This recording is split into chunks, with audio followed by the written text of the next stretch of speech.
1605, the early hours of the 5th of November. Guy Fawkes. He is set to light the fuse to blow up Parliament and the King along with it. But how did it get to this?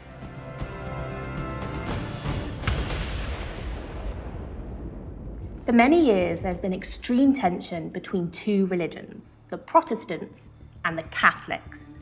With a Protestant Queen Elizabeth in charge, Catholic people have been punished and even killed because of their religion. But when Queen Elizabeth dies, the throne passes to the Scottish King James. His mother was Catholic. There is hope he might support Catholic people. But instead, things get worse. King James says that he detests the Catholic faith and it remains illegal to practice Catholicism. Catholics try again and again to fight for religious freedom, but they do not succeed. As a result, some decide to take more extreme measures. A plot develops. A group of Catholic men assemble ready to make history, and the person behind it all is a young, influential man called Robert Catesby. He says, the nature of the disease requires so sharp a remedy.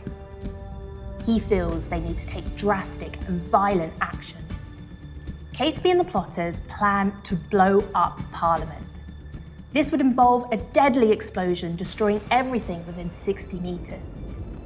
They choose a day that Parliament would be full of people, including ministers, the royal family, the king, and many more.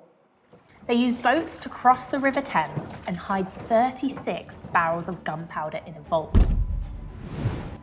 Guy Fawkes is the gunpowder expert. He will be the one to light the fuse. The other plotters await from afar.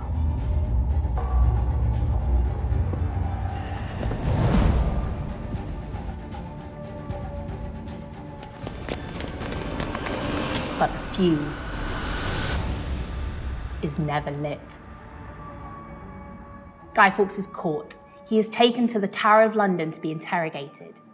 In front of the king, he boldly declares, "I wish to blow the Scottish king and all of his Scottish lords back to Scotland." He refuses to betray his fellow plotters, saying he acted alone.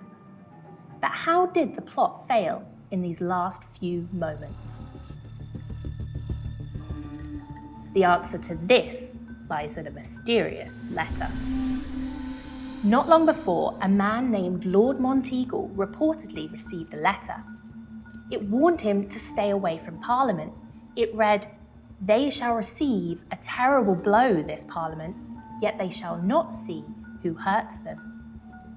A search of the area was ordered. It was then that they found Guy Fawkes. But who sent this letter and why? The answer to this remains one of the biggest mysteries of English history.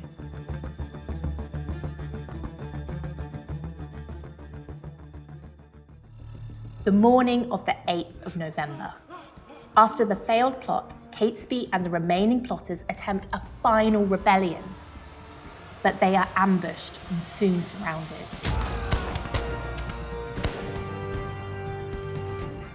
Many of them do not survive.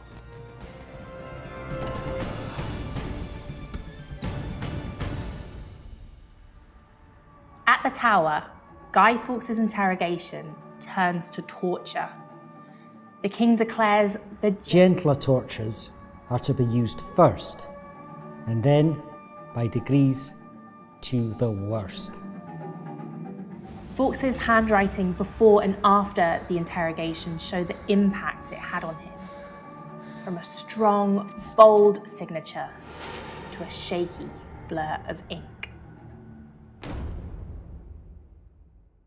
In January 1606, the surviving plotters are executed.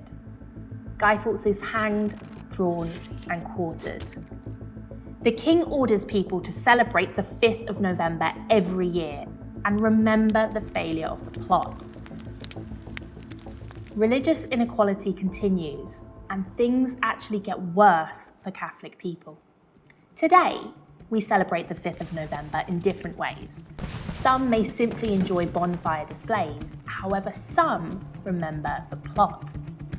May be seen as an act of violence and terror, or may be seen as a symbol of strength and the fight for equality. How will you remember the 5th of November?